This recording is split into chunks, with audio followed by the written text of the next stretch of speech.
All right, what's up, guys? Connor Ferguson here with Eric Bridger for another episode of the Always Race Day podcast. We're going to talk Ryan Timms winning the Tuscarora 50, Ricky Thornton Jr. Coming out on top at the World 100. Feels like I about put finally in the title. I'm glad I didn't because that ticks people off. Kind of felt like an upset. We'll get them ticked off early, Eric. And we'll talk silly season. We'll talk some dirt racing streaming numbers, a ton of stuff from the weekend in a big weekend that it was. But first, I want to thank Chris Weiser and the Weiser Properties for coming on board. They came on board during the Knoxville Nationals. So big support or big appreciation from me to Chris and what he does for us in helping us make this whole Always Race Day thing possible. So give him a shout out if you ever see him on Twitter or anything like that. That being said, and we'll get into everything, remember to like and subscribe if you're on here, and comment anything you want us to talk about. We will read all of them and do our best to answer any questions you guys got. So yeah, all that being said, huge weekend for the both of us, Eric. Yeah, pretty solid weekend. Both on the racing side and college football side, and plus we had both our NFL teams play last night. Yeah, Eric. So Eric's a Bears guy. I'm a Vikings guy. I will spend very much less time on that. That was ugly for 3 quarters for all the Vikings fans, and the last one just completely flipped, and they got it. But Iowa State ends up winning big in the Cyhawk game. Winning big. They won by 3 points, but it was a big one. And then Illinois wins big against Duke, which I was shocked at. I thought for sure one of our teams was going to lose, so we could start this off on a sad note. But how was the Illinois-Duke game? I didn't see a second of it. It was interesting. Illinois definitely struggled in the first half, but Duke made enough mistakes for Illinois to take the lead by 1 at halftime. And then Duke made another mistake early on in the second half. They had 2 number 8s on their punt team, or punt team, so that return team. So they Illinois got the ball back, and pretty much from there they never looked back. So yeah, it was pretty solid day and a good way to start off a good road test, and hopefully that leads into a good season. Heck yeah, that's a pretty big mistake. Did they get penalized for the 2 guys wearing the same number? Yeah, so I never heard that penalty before, but it's 5 yards and an automatic first down for the offense. So going from 4th and 13 to first down and having the ball back, I mean, that's huge. That'll do it for sure. Because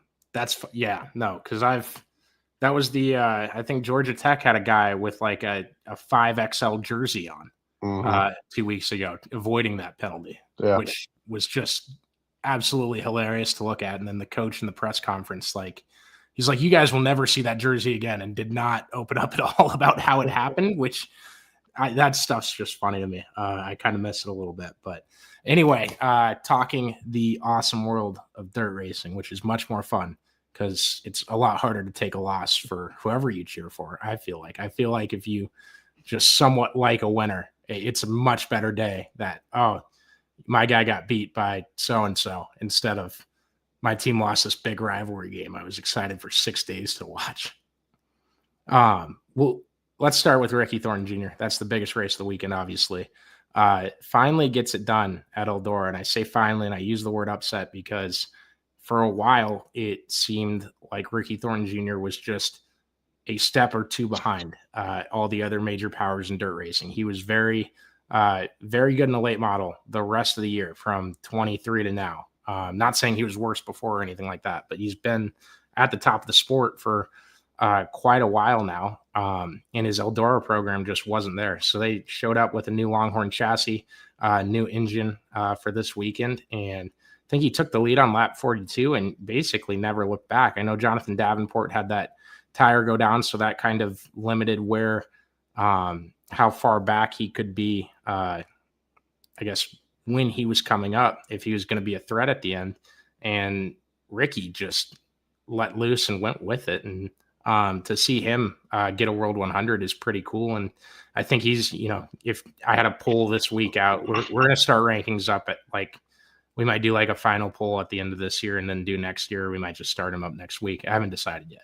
But if I had a vote, it's Ricky's number 1 right now.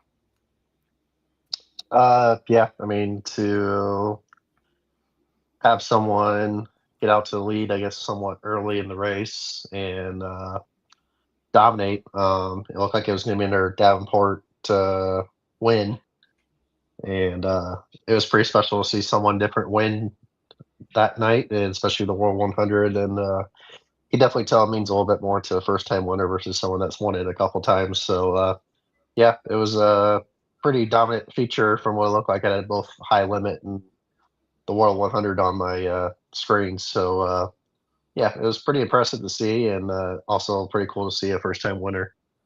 Yeah, I think a lot of people had both on, and we'll talk about that a little bit later. Wanted to, I guess, keep going into this. But yeah, the first-time winner thing it's always cool because you see a different side of people. And I'll use Anthony Macri as an example. He's kind of like really reserved when you talk to him after races, no matter what really happens.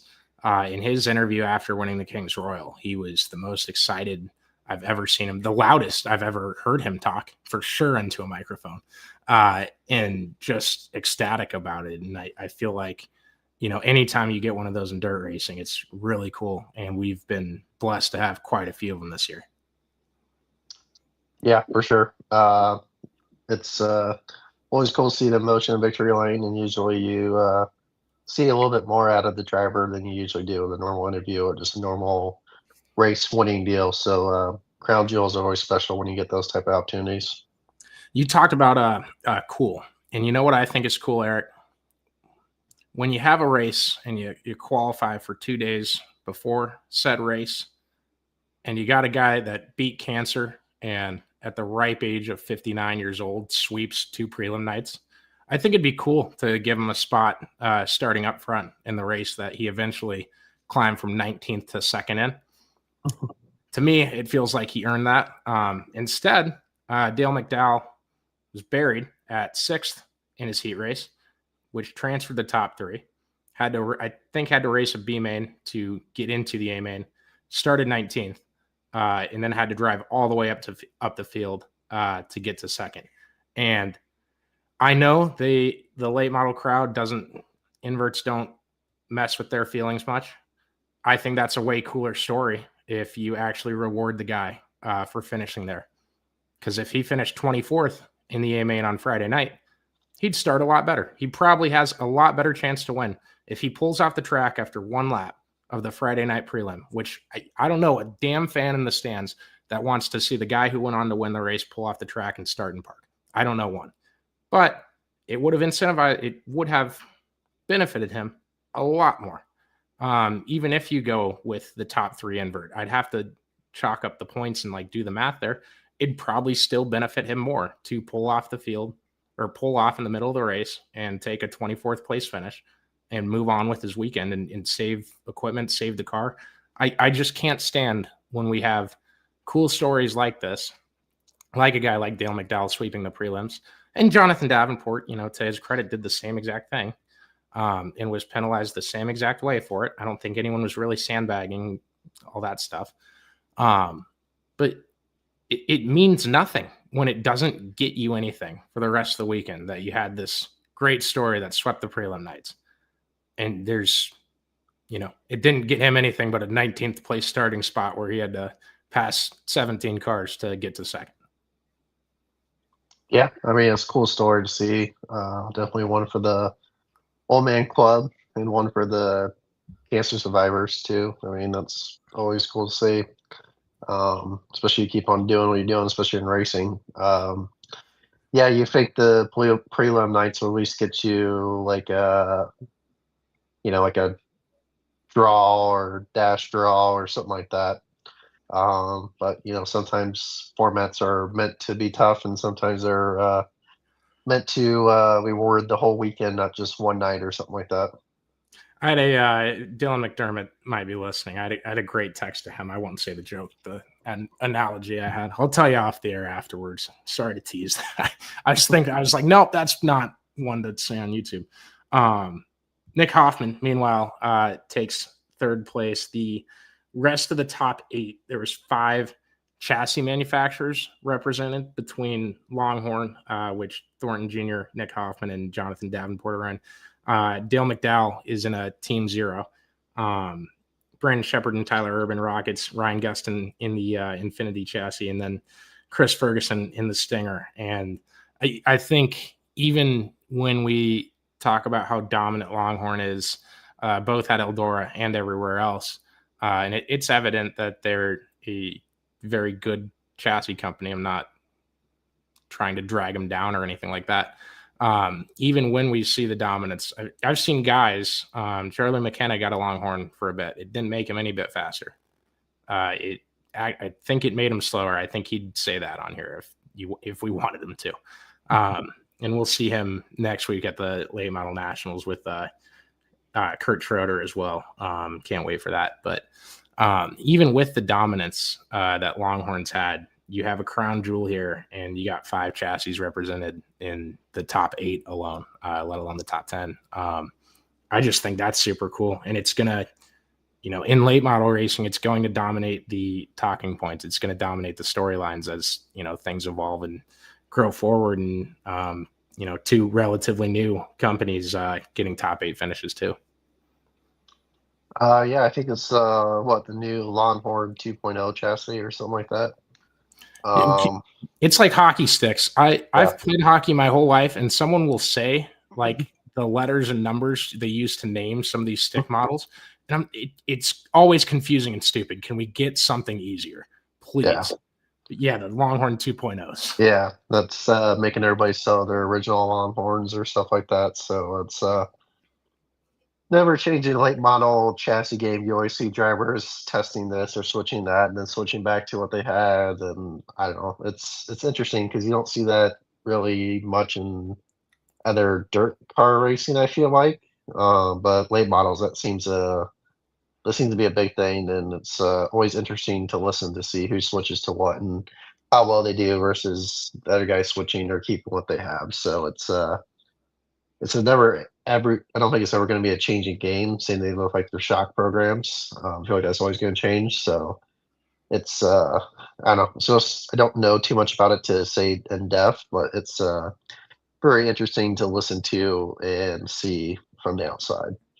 Yeah, it almost feels like, and tell me if I'm wrong, that on the sprint car side, the chassis is more about the safety it has in a wreck, and the engine is what makes the speed, what makes the car go fast. That feels like overwhelmingly is more of what it's about on that side of the sport. Yeah, a little bit more brand loyalty maybe, and just kind of sticking to what works and then kind of adjusting from there. Not saying people switch for speed wise all the time, but there's also a little bit of monkey see, monkey do as well too. For sure. There's one more thing on the Eldora format that I wanted to get into. Not really even get into. I just wanted to mention it. When they have an invert of, I think it was an invert of 6. I want to say the top 18 in qualifying. Yeah, that makes sense. For their 3 heat races, which they just renamed to shootouts for no reason whatsoever. It doesn't sound bigger. It actually serves less of a purpose because people probably don't know what they're watching as much. I don't know if that's because everyone outside the top 8 didn't transfer to the A mains. I'm not sure. But they made a huge deal of Bobby Pierce missing the invert. And I'm like, he still qualifies for the A main if he gets top 8. So like if you qualify top, that'd be 24, you're in a spot to make the feature no matter what. And then actually, if you hit the invert, it actually pushes you way forward as opposed to the wheel that you hit it and it pushes you way back. I don't know. I just thought that would it was made to be this big story on the broadcast during qualifying. And I thought it could. And I'm looking at the format and I'm like, this is not a deal at all. Like he just has to not go backwards in the main event. And there's a couple guys that missed it. And it became very clear very early that it wasn't going to matter near as much. And God, we could have so much more drama if we just had a format that made sense at the World 100. That's mainly what my point is. That I just hate it. I don't know. I'm being a And there curmudgeon. won't be the Wheel of Doom though. Yeah, well, my sole Misfortune. goal making this website was to burn that stupid thing down. I'm there. Yeah, I'm not a fire maker. I didn't want to say the arson word. But yeah, I would like to destroy the wheel at some point, or maybe we can implement it in a way that actually that makes sense. I don't know. I'll dream up a format over the off season. We'll do the fixed World 100 format day on here. Yeah, sometime. Or just have like a 0, 2, 4 inverter 6 or maybe something like that. All right. Well, hey, I'd put more than 1 0 on there as a tribute to Scott Bloomquist. I would. There's only one there the other night, though. So, all right, let's go sprint cars. Ryan Timms takes home another major, winning the Tuscarora 50. 18 years old. Could be 19 right now. I forget when his birthday is. Sorry, Ryan, if you're listening. He had not, similar to the interview I did with him at Knoxville, he'd not been good there. He'd raced there 13 times. He'd made feature starts 6 times. His only top 10 came in a weekly show. And somehow he went 16th on Thursday. He went 21st on Friday. And somehow on Saturday night, Ryan goes through, gets himself a good starting spot, and goes ahead and takes the whole cake. I am, 1, shocked. 2, just the kid's as fast as he can be in the biggest races of the year. And you're kind of seeing the start of what could be a crazy, insane career. Yeah. I mean, I thought he would do well. I don't know if he would have won the Saturday night deal. I think he would have been a contender, but the same thing, the Saturday night of the Nationals, he pretty much waxed the field once he got to the lead. Well, I mean, Nationals, he had the lead to start with, but at the 50, I mean, he had to kind of climb his way through to get the lead, but once he did, he just waxed them again. I don't know if there's something about that car doesn't seem like it loses speed, and he just kind of puts it wherever he wants to put it at on top, and it just goes for him. So it's they definitely have it rolling, and when you have it rolling, the times are really good. So I mean, that's I don't know if that will translate into like 5 years from now, but I mean, it's certain people just gel together, and that seems like what's happening right now. And I think, with Ryan being so young, there's a little bit of no fear into it, and he can just hammer down, and he's got a crew behind him that believes in him, and the world is kind of his sometimes, and that's what's been the case so far. Jeremy Elliott from Sprint Car Unlimited. And we're blessed right now. I wanted to say this on the show tonight, to have so many people covering dirt racing. I'm encouraging you all to go support Chase Rodman, Jeremy, Dirt Tracker, all those guys, because it's really cool to see where this sport is at and all the coverage that they deliver, and the stuff that they do. So, as much as I want you guys to support us, support them as well. They're all fantastic people. Don't have a bad thing to say about any of them. TJ Slideways, I almost forgot TJ. Love TJ. Best calendar in the world. A lot of work into that. Heck yeah. Jeremy had a video this week of, addressing the people that want to see Ryan Timms on a national tour next year. I was curious what you thought. I don't think it could hurt, but I also think that your formula right now keeps you at one track every week, where your notebook is illustrious, and you've had the success in the big race. There's nothing stopping you from just going there every week and getting better at that track and rounding out your notebook, and doing the same thing that he did this year, next season. And I was curious what your thoughts were, and where you want to see Ryan Timms go next season. I think he should just stick where he's doing the true outlaw schedule, I guess you want to say. I think it kind of fits well with the whole South Dakota team-based deal. I don't know why. I think just kind of a little bit of the Wild Wild West up there, where the team's kind of based at. So, it's not that far west. But I don't know. I think they just stick what they want and go chase the money. I feel like I feel like that benefits the driver because you're not really chasing for points. And if you're rolling with what they're rolling with right now, I mean, I don't know why you would go chase points in the title when you can just go out there and chase the money. I mean, championships, I've always prided myself in the championships, but there's nothing wrong with what he's got right now and just chasing the money and going for big wins. Do you have your trophy still? Yeah, they're just. You right have it right next to you. That's perfect. Yeah. Eric was ready to pull that out at any moment's notice if he needed to on this show. I love that it's there, though. Yeah. Anybody says shit about my driving, so. We got to get you. They did like NASCAR style trophy pictures in turn 1 this year. We got to get you in the fire suit again just to take one. We won't tell anyone it's 3 years after you won it. Yeah, or try to win another one, I guess. I don't know. That'd be kind of cool to do. That would be cool. This is something, I don't know. I would save that for the Nationals type of deal, though, because track championships are special in Knoxville, but the Nationals is just something different. That's a totally different ballpark. So.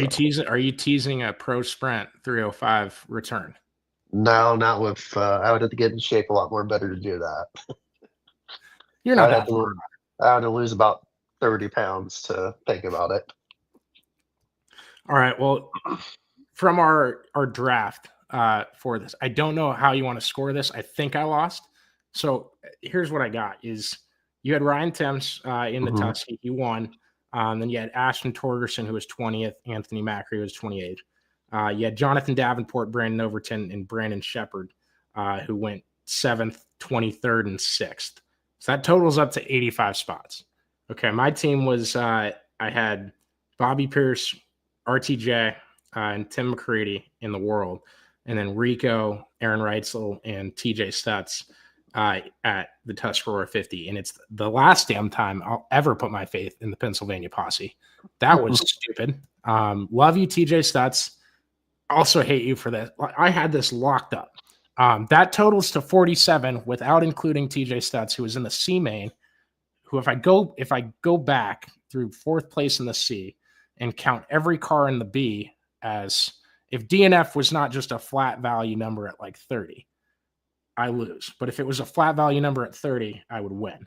So I got to give it to you. I can't in my good graces claim that win.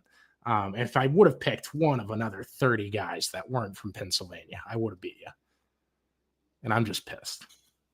Yeah, I mean, the opportunity was right there. Macri, if he would have finished, I feel like I would have got you, and I would have probably sweeped it. So, but it was close.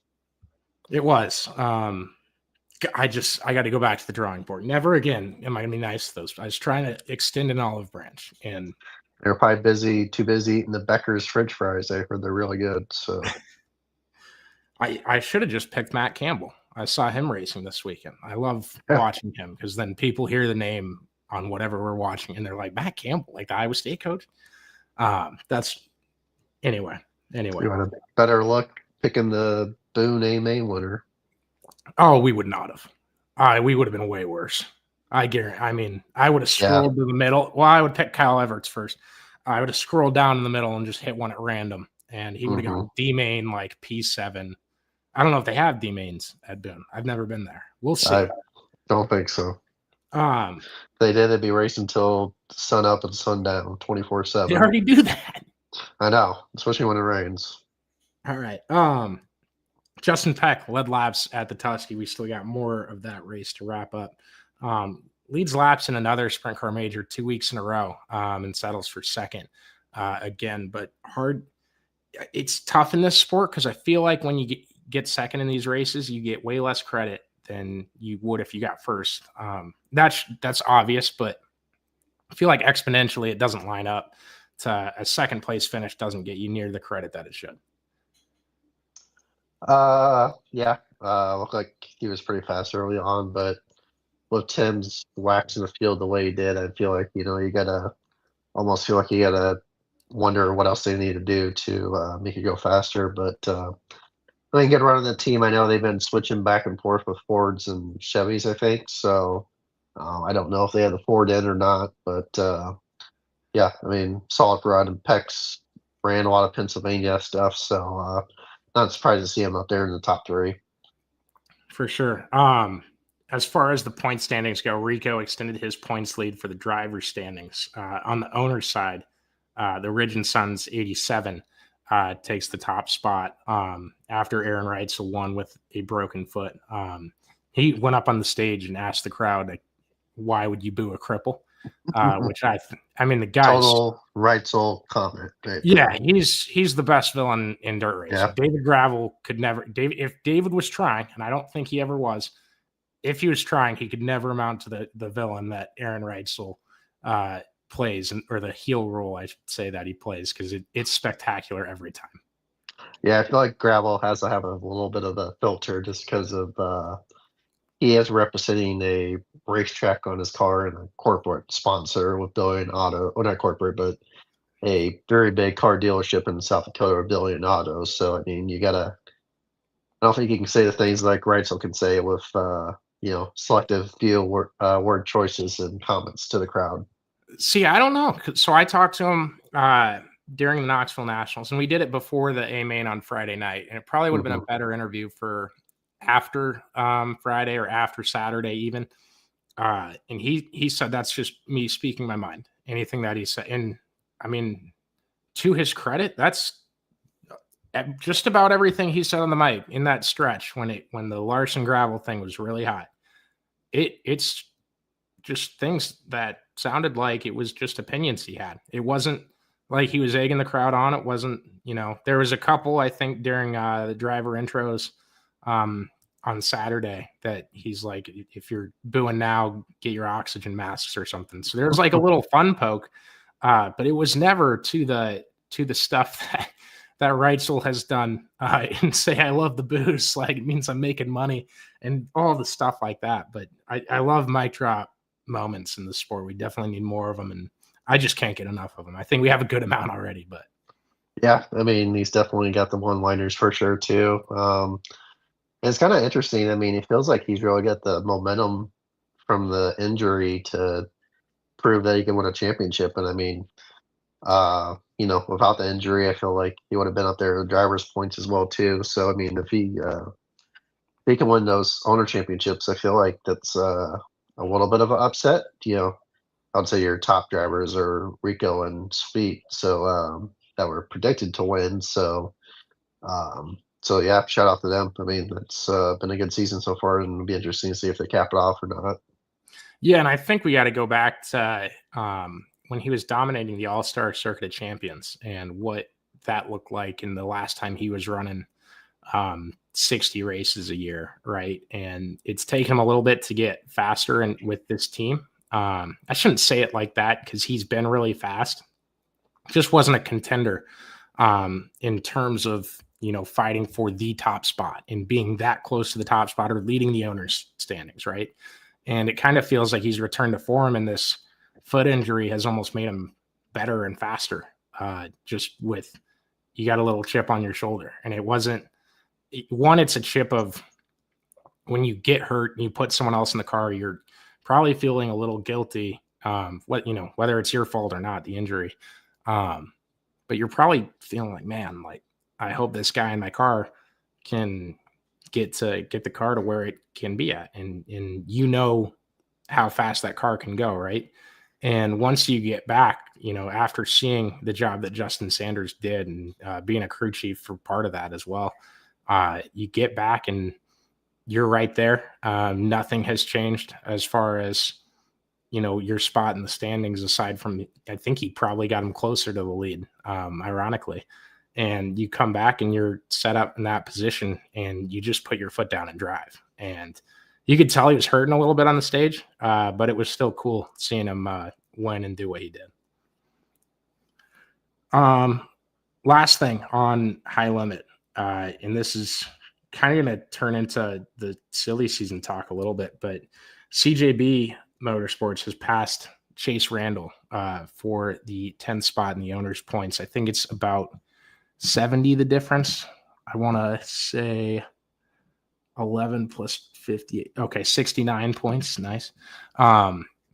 69 points separate those two. So it's close to a race. I think 77 you get for winning a high limit. I could be wrong. But I talk about a wild card change in those points. Chase was up, I think 30 going into the weekend. It's about a 100-point swing from going into it to coming out. And there's rumblings, Dirt Track, or Justin Fiedler, his name's not Dirt Track, right? Forget that sometimes. He mentioned that there's rumblings of CJB wanting to get Donnie Schatz in that car next season, where they would race. And, assuming Schatz goes back to the Outlaws, if CJB goes outlaw racing and doesn't add a second car to go high limit, there's an ownership stake up for grabs that someone could be sold effectively. But I know Chase Randall is hungry to try and get back to that spot, and not a good weekend for them at Port Royal. What do you see, going forward the rest of the year between those two? I think it's going to be a battle between the two. And I mean, based off the past results, it might not be a battle for the top spot in the race, but it'll be a battle of just who can, finish out the weekend and make A mains and finish A mains. I feel like both cars have had issue finishing races or being stuck at B mains to transfer into A mains. So it's going to be interesting to see who can do that and still finish ahead of each other in points. Yeah, and I think, and this is, and I guess I'll just say it as straightforward as I can because it's going to piss somebody off somewhere. But I think Chase Randall's a better driver than Brenham Crouch, but it's 12 races to go. You're down by a lot. It's going to take probably the most consistency that Chase has needed to show since he was running top fives at Knoxville every week and racing against Donnie Schatz in his prelim night during nationals. It's going to take that type of stretch for the next 12 races out there. Yeah, he's just it's going to be interesting. I don't know if they go back to high limit again next year or if they go back to a pick and choose schedule and try to run the Midwest like around Knoxville, because it's definitely been a 180, and I don't know if it's just because of not finding crew members or just not having experience of being on the road, but definitely a different beast to deal with than what they've done before. Yeah, and it's not something that was going to be easy. Obviously running a national tour and just the amount of things that, one, have to go right for you, and two, just stretches you have to get through where the travel's insane. And it's, more on Chase than it has been the rest of his career running this many times a year. And to get that and to see, the trials and tribulations he's gone through, you want to see him get that spot. Chase, friend of mine, super nice kid. And you want to see him get that spot that you're pretty much racing for, right? That was probably their goal when they signed up for high limit. And now it's going to take a lot to go out and get it. So I do think there's an aspect of, I don't want to call it the clutch gene, but competitors where, your back gets against the wall and all of a sudden your mindset changes and you go out and make the plays happen. That's what Taylor Mauser has talked to me about Rocco Becht and what he's done at Iowa State and how he loves it when his back's against the wall. And you kind of have to have that in this situation if you're Chase. So we'll see how the rest of the season goes with him and kind of what comes out of this. But do you want to talk silly season? Do you want to talk ratings? Do you want to do the rest of the weekend recap?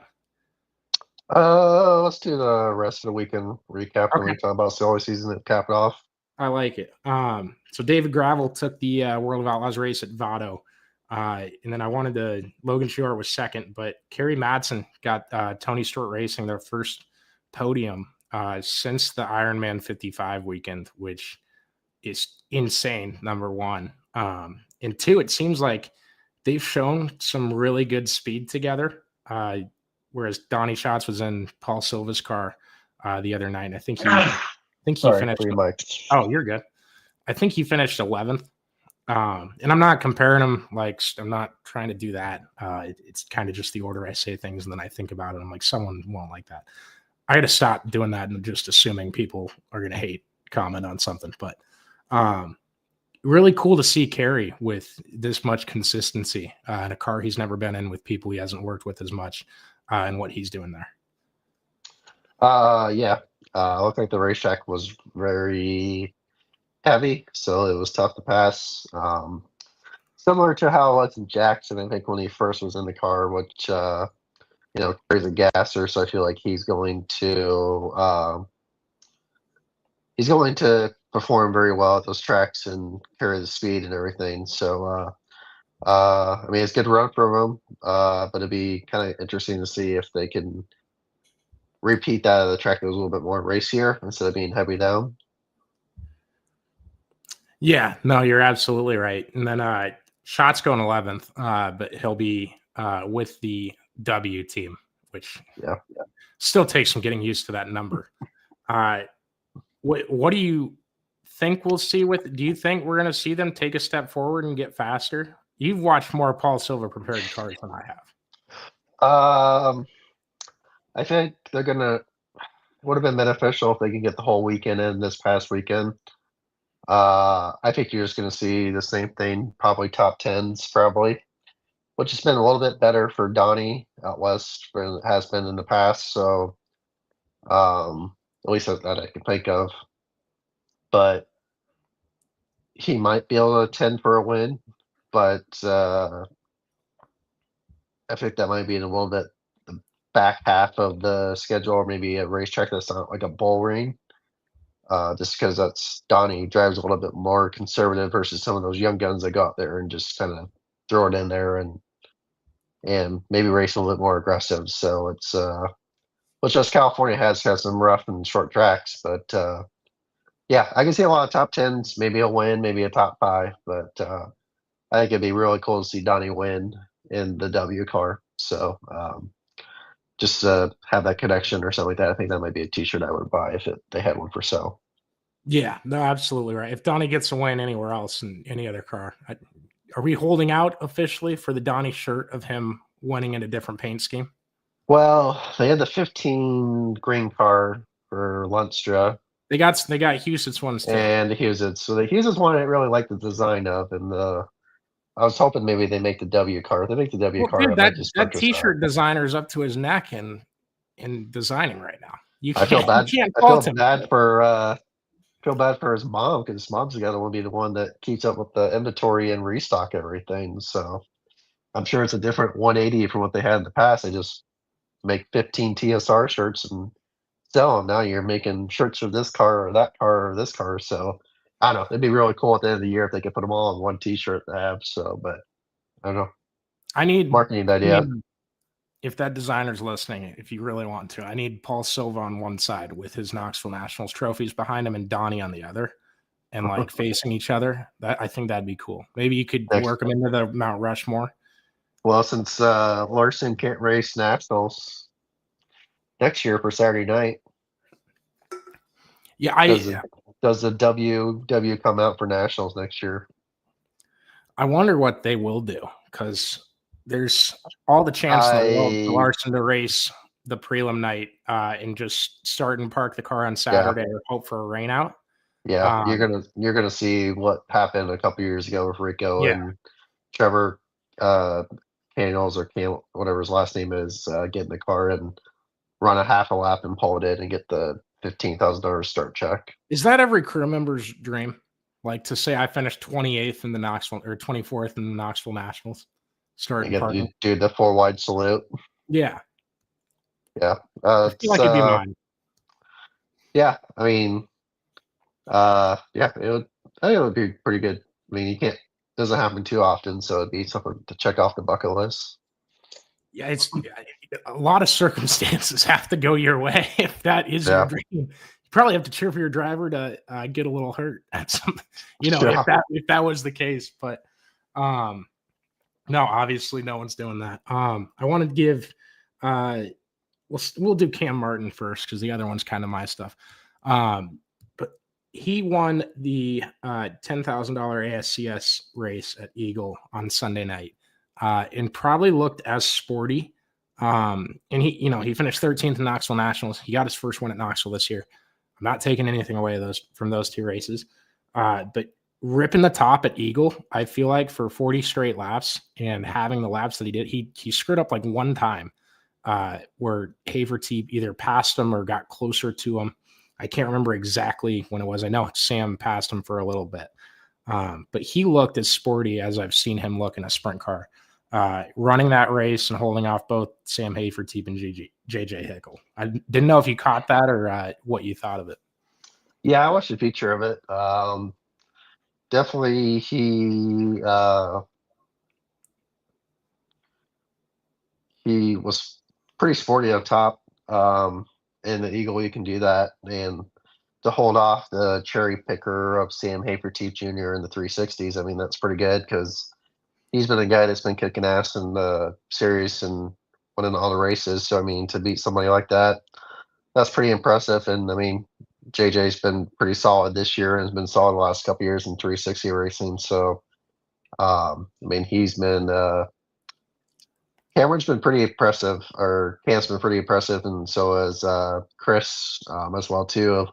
I think they've gelled pretty well with the dude, and maybe have learned a couple of things and gotten some cars that they can really drive and win some races on. Because both of them have been in the sport a long time, especially Chris, and it's definitely been a struggle to do well. Which I mean, it can be in that 410s and 360s. You definitely have to have somebody good wrenching on them to win some races.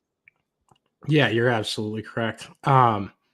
I wanted to give JJ Hickle a shout out. He went up to Cedar Lake Speedway with Matt Morrow. My guys at the Iowa Barnstormers, they went 1-15 this year. So they got another win, 2-15. Not going in the game notes that I'm making for them right now, but maybe I will put a picture of the sprint car in there. Thanks to JJ for getting us a second win this season because it was a long damn year. I just wanted to say shout out to him.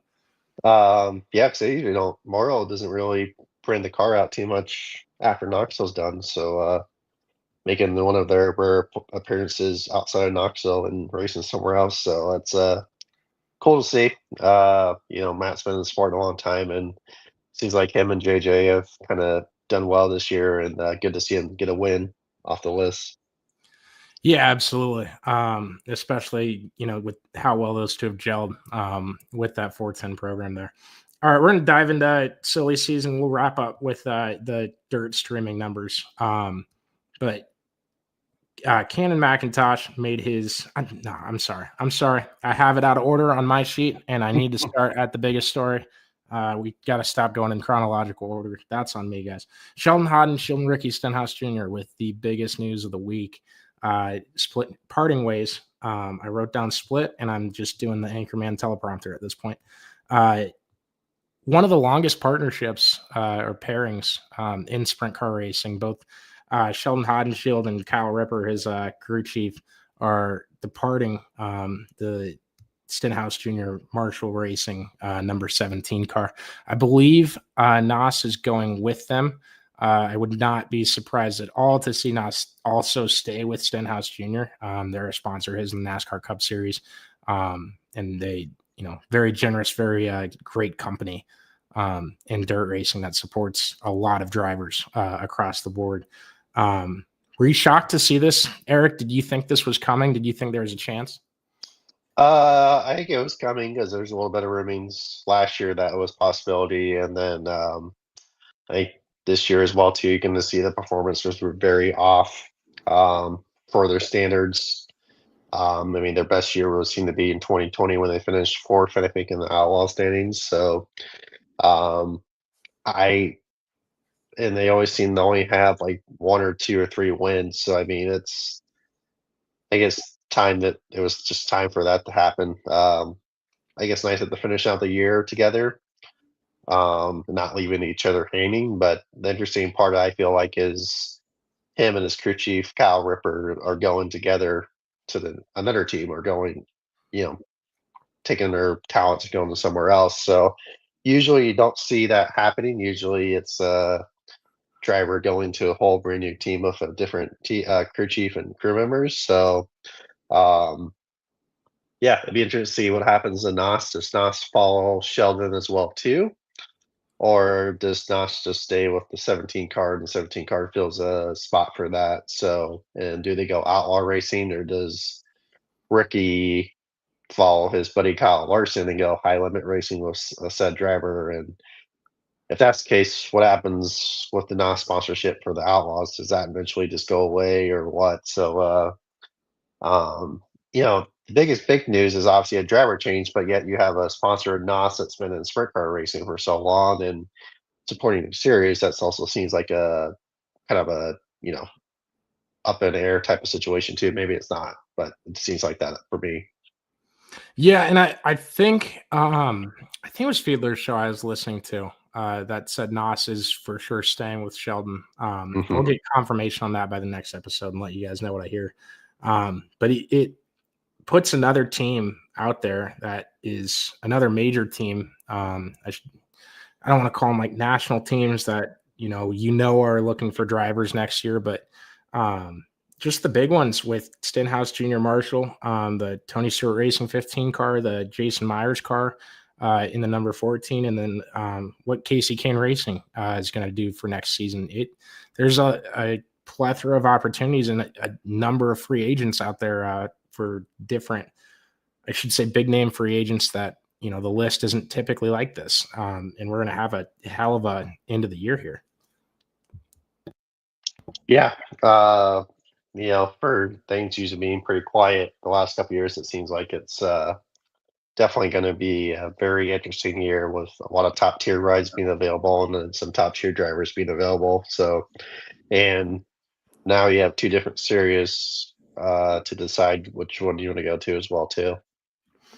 Yeah, two different series, a lot more $100,000 to win races this year. I think we're up to 9 on the season. So a lot of money to be had out there, a lot of decisions to be made. And we'll see what happens with those. A couple quick hitters.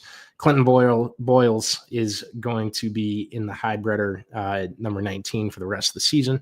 And then Cannon McIntosh wrecked in the heat race in the NARC race over the weekend. He did time in third. And I believe there is going to be some more races with the Roth 83 Jr. And him. So we'll wait and see, when those might be, if they'll be with NARC, who they'll be with, and what happens with those. But I wanted to talk a little bit about the dirt racing streaming numbers because we got them this weekend because Flow Racing was down for part of the night. So they put all their races on Saturday on YouTube for free. The World 100 closed at 177,000 viewers. And then High Limit, which was going on at the same time, had 65,000 on Saturday night. And I think Flow came back in the middle of the night at some point. I don't know a time or anything like that. And we don't know how many people were watching on Flow and were not watching on Flow. Well, we know the not part, right? But two really, really good numbers. And meanwhile, the Cars Tour was on Saturday night, and they only got 3.3 thousand viewers during their race. And so the Cars Tour made it in that top 100 list. I don't know if they're still there. Put out a feeler. Hold on. I put out I wanted to see if one of my buddies could find it for me. They did not. That's okay. I was trying to find the list from like 7:30 to 8, and I couldn't find it on Twitter because the search button is freaking broken on that website anymore. But the Cars Tour was in the top 100. The High Limit race that was on Fox or Fox Sports 1 did, I want to say, like 383,000 That sounds right to you? Yeah. 383,000. That was more than the Cars Tour race. That is firmly in the top 100, I believe. At least it was at that point in the year because there's more NASCAR races. It'll all filter down. But I wanted to say, like, just from those numbers and the little that we have of it publicly, there's a lot more dirt racing fans out there than there are. I don't even want to compare it, directly to the Cars Tour. I think if they were on FS1 every week, they would be pulling in some good numbers for them. But there is enough dirt racing fans out there that TV races would make sense. for any amount for any of these major races. That if you're going to put them on TV, you're going to get a number because people are going to turn it on to support dirt racing. And then you're going to get people that have never seen it before and want to turn it on. So what I'm trying to say is to get 177,000 on a YouTube stream while a different one's doing 65,000 on Saturday night is super impressive and a very good sign going forward for the sport. Yeah, I mean, you've seen numbers for like an ARCA race when we get like 40K or maybe 100,000 or something like that. So to see dirt numbers kind of maybe like knock that out of the park and even be a little bit competitive to like a truck race, like it maybe even like a small IndyCar race, is very intriguing and impressive to see. I think that's just fans wanting to see more of that racing because they know it's going to be a good show most of the time, and you just don't know what you're going to get in the NASCAR ARCA race or IndyCar race. Yeah, I mean you would love to see more live racing like on FS1 or whatever, but the logistics of it, I think it's just too tough, and it's just a lot of stress. I mean, even the high limit race on FS1 unfortunately went over just due to crashes and everything. So I mean, it's that didn't even go over that bad. And like, okay, I'm going to go after people complaining in a second from this weekend anyway. But the people that were worried about, and I understand that I'm not talking about like the Kendra Jacobs, and I know they were worried about that because they don't want to have it over. And they want to show that, hey, no matter what, we can get it in time. And the only thing on after that was a women's soccer game. And every college football game goes over the damn window. All of them do. There's too many commercials. They take 85% of them. Yeah. And you always stay with the event that's finishing up. And they have another channel they could have switched that game to. I don't even know if they did. But yeah, no one should have been worried if that went over. Yeah. I just don't know. I don't know if that costs them more money or not. Or yeah, no, I know what you're saying. What Fox has to take from it. I mean, if it's in the middle of the fall, say you had the dirt late model Dream on, and you have college football right after for a Mountain West game or something like that. I mean, that could piss off some people. So, but oh no, yeah. San Diego State and Hawaii are going to play in front of 10,000 less people. Hey, maybe you need a recovery for bet night that you're betting on Hawaii. Hawaii just come through strong. If you need a recovery bet, the best thing for you to do is not watch that game live. 100% winner if that's if you fall asleep during it and you can't even enjoy the over, that's what you need.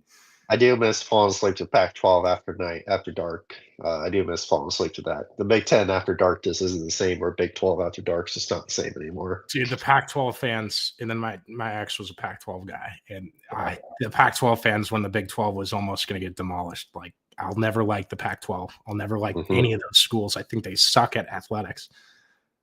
Enough about that. Saturday night. Oh, go ahead. No, I was just going to say, I mean, so like it's nice. It would be nice to have more live streaming. This just on TV, but I don't know what the perfect plan is. I don't think anybody knows unless you have somebody that's willing to pay a lot of money for a bigger time slot or something like that. Yeah, and the other thing too is we've had these numbers have been available for the TV people. If High Limit or the Outlaws were trying to get a live TV race, I don't know how much the Outlaws were trying. Obviously, High Limit was trying a little bit, at least for one a year. So this really isn't anything new, but publicly now it confirms the theory I had that, if you had a sprint car race, a major, a Kings Royal, a Knoxville Nationals live on Saturday night, that you could get the 500,000 number, and you could get more than the 500,000 number, and you could approach seven figures. And that's,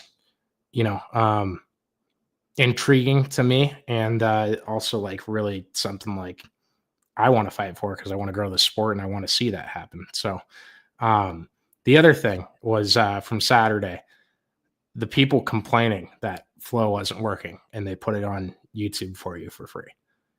There's no guarantee that, and there's a lot of people watching these streams. That's what happens when you stream stuff, is like streams crash. When I watch streams on the company that got taken down this week, it crashed all the time if there was more than the normal amount of people watching it.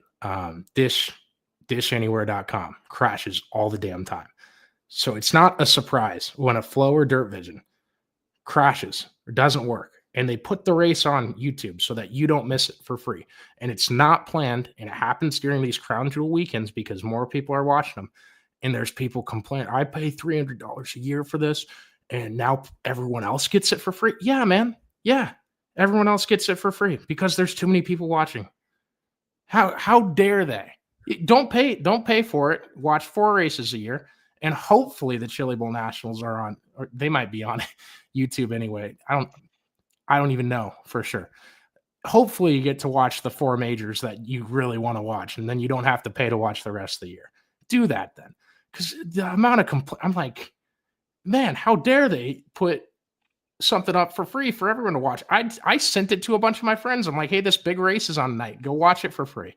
Like that's it. It's only good news for me. I can't believe people complain that other people watch something for free that they pay what $1 every 3 days for. And I'm minimizing the cost to make fun of the people complaining. I understand it's a lot of money. It's a lot of money for us too, but it irks me, man. It's to grow the sport. I'd rather have some of these majors on YouTube for free, honestly. Yeah, I think Flow's like 175 now. It's gone up a little bit, but I mean, if you're a sports fan, I mean, you could watch like hockey and even some like Division 2, Division 3 football on there. I mean, if you don't mind watching some of that stuff, and even the racing itself pays for it. I mean, 1 month of it pays for it. But yeah, I guess I think I would be curious to see what Flow thinks when that does happen. Like, do they think they see the benefit of it? Because maybe somebody posts on Facebook and like, oh yeah, well I don't have Flow, but yet I can watch the World 100 of the Tusky 50 for free, and then maybe that somebody thinks, well, maybe I should get Flow next year for the racing season, or get it for the Chili Bowl, and then just have it for next year or something like that. So, yeah, I don't get people complaining about it, and it's not like it happens often. I think the last time it happened was like this summer. But shit breaks, and you can't really control it in life. Yeah. Oh, that's the most true. It's like my Murphy's Law is like everything I own, it's going to break at some point. This microphone cord's going to go out in another couple weeks. Pulling your leg. Oh, yeah. My tibia. We still got another 4 weeks for that. So about 28 days until I can maybe walk. We'll see. Hopefully. Give me some prayers if you guys could, because I really want to start playing hockey again. It's driving me nuts. You gonna put fenders on your scooter for the Shitbox Nationals? On the wheelchair. I forgot I'd probably have to bring that back out. Gonna put some door fenders on there. That'd be funny. If you guys have any you want to see go on the side of that, I'm more than willing to find a way to strap them on. Maybe not for the one you have in your living room. I don't think that'd be fair. Oh, those are too big. No, that one's too big for sure. I'd be backing into people and poke them in the side if we had that one. Yeah. And have Davenport call it the dump. We're probably he'll probably say something. I don't know. At this point, I'm beating a dead horse every time I ask him about it.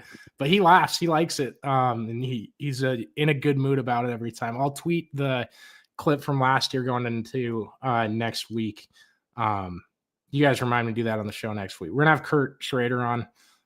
There's no Iowa State game on Saturday, so we can hang out. And I think they lost like that bad game to Texas, and they lost to Ohio the last 2 games we watched together. So me and Kurt don't watch Iowa State games together anymore, at least at racetracks, because bad things happen. So they got a bye week next week. We're gonna get him on the show.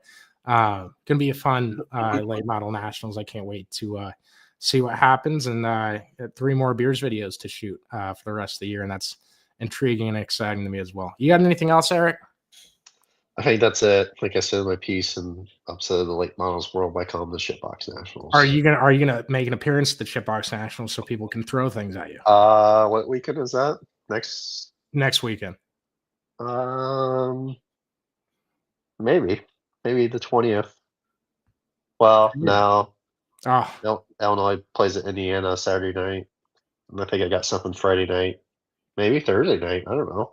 They're already scheduled at night for 2 weeks out. Yeah, I guess today it would have 13 days. Yeah, 13 days would have been yesterday.